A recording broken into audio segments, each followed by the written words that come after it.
Hello everyone, आज है 3 मई और आज इस वीडियो में हम बात करने जा रहे हैं HDFC बैंक के बारे में।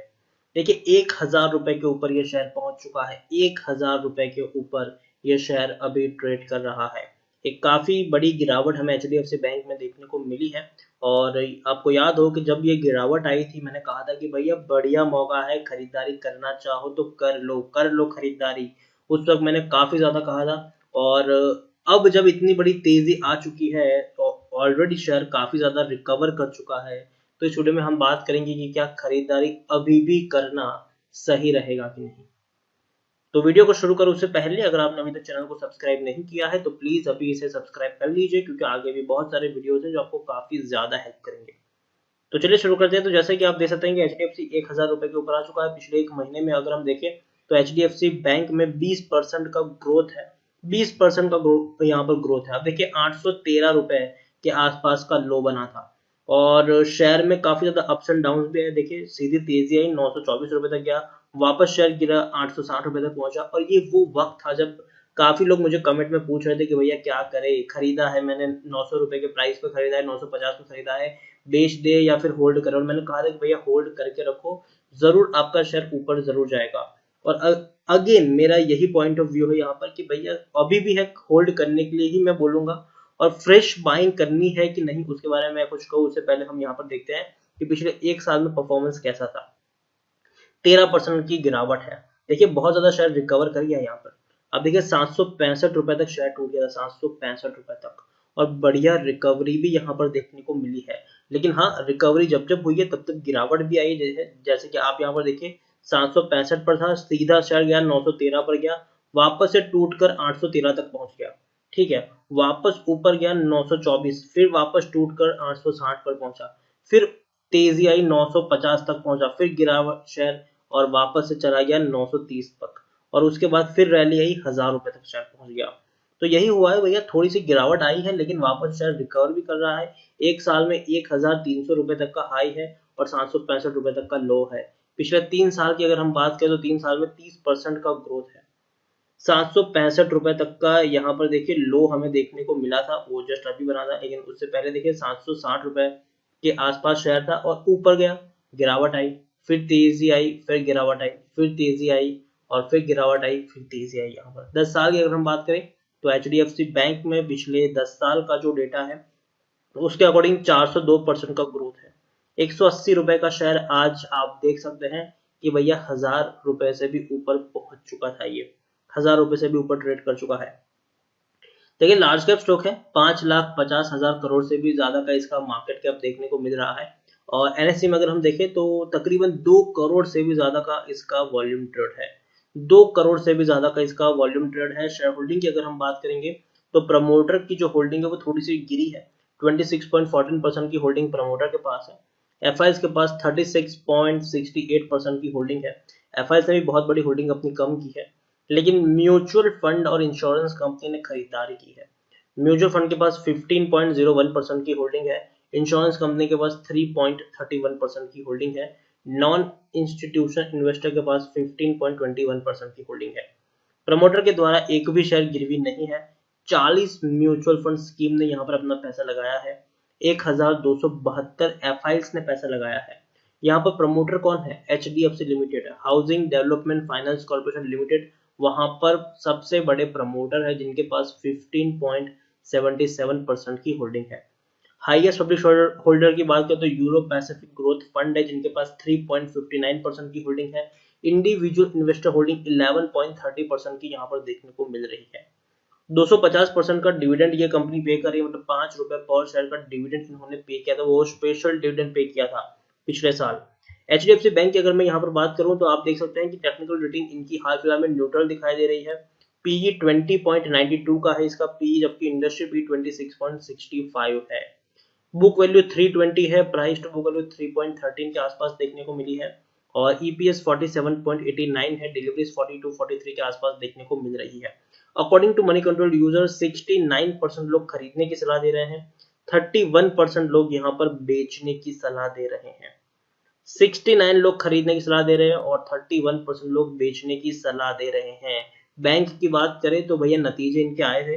तकरीबन 6,927 करोड़ का मुनाफा कमाया है इन लोगों ने मार्च क्वार्टर में, जबकि पिछले क्वार्टर में 7,416 करोड़ का मुनाफा था। तो पिछले क्वार्टर से कंपेयर करेंगे तो भैया गिरावट यहाँ पर जरूर है प्रॉफिट में, लेकिन पिछले साल मार्च से कंपेयर करेंगे तो बढ़िया प्रॉफिट दिखा है, क्योंकि मार्च में पिछले साल 5,885 करोड़ का इनको मुनाफा हुआ था।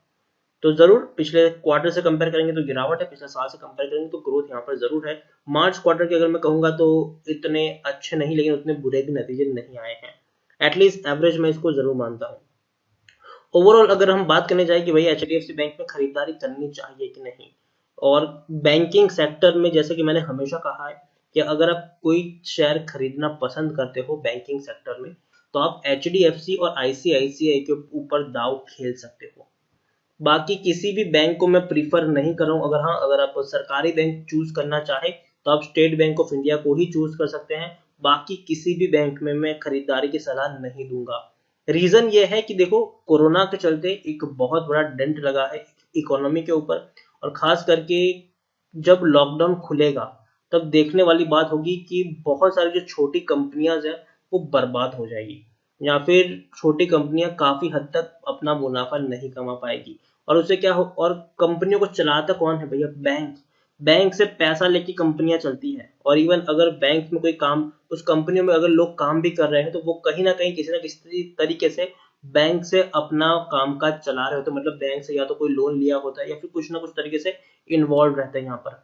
अगर आप खुद सोचिए कि छोटी कंपनी अगर बर्बाद हो जाती है, लोगों की नौकरियां खतरे में आ जाती है, लोगों की नौकरी चली जाती है, तो वो क्या करेंगे? वो बैंक को समय रहते पैसा नहीं दे पाएंगे, और उससे जो एनपीएस है वो काफी हद तक बढ़ जाता है।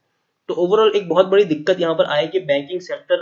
अभी तो सिर्फ रफली थोड़ी बहुत चीजें सामने आ रही है कि भैया बैंकिंग सेक्टर में थोड़ी सी गिरावट हमें देखने को मिलेगी, लेकिन जैसे ही लॉकडाउन खुलेगा धीरे धीरे रिपोर्ट सामने आएंगी, और किस तरीके से कौन कौन सी बैंकों की हालत क्या हुई है वो भी हमें तब देखना होगा। तो ओवरऑल मैं यही कहूंगा कि अगर आप ऐसी सिचुएशन में उन्हीं शेयर्स को चूज करें जो फंडामेंटली स्ट्रांग हो, जो अपने सेक्टर का लीडिंग हो।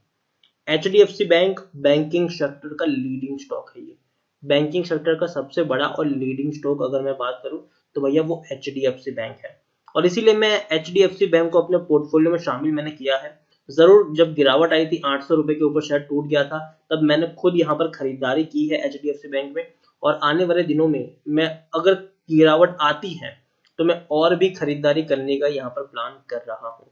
तो मैं ये नहीं कह रहा हूँ कि भैया शेयर यहाँ से सीधा रॉकेट बनेगा, सीधा ऊपर चला जाएगा। जी नहीं, ऐसा नहीं होगा।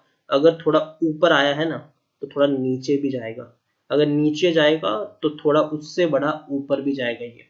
तो आप एक बात यहाँ पर रिमार्क करके चलिए कि अगर 10% की गिरावट आई है तो 15% की रैली आएगी यहाँ पर, और 15% की रैली आई है तो बाद में 10% की गिरावट भी हमें देखने को मिलेगी, और धीरे धीरे शेयर ऊपर बढ़ेगा।